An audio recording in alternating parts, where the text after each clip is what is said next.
I'm part of our professional team who has developed a toolbox to assist chemists in demystifying the puzzles that often confront them.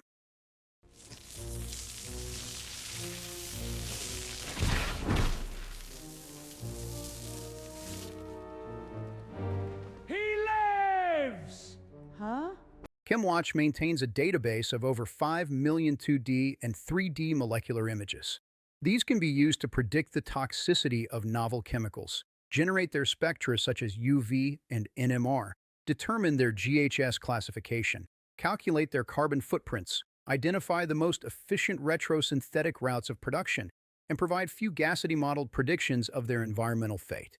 The system can also generate compliant SDS and labels. But rather than just explain it, why don't we show you?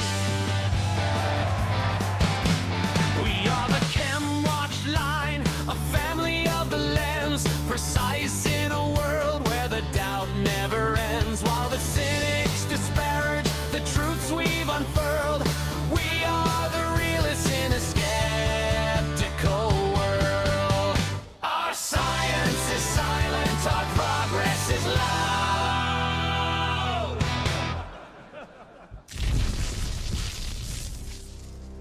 Though the Chemwatch team don't pretend to perform miracles, they breathe life into chemistry, albeit with a smile on their collective faces. Scan the QR code to talk to our Chemwatch representative today.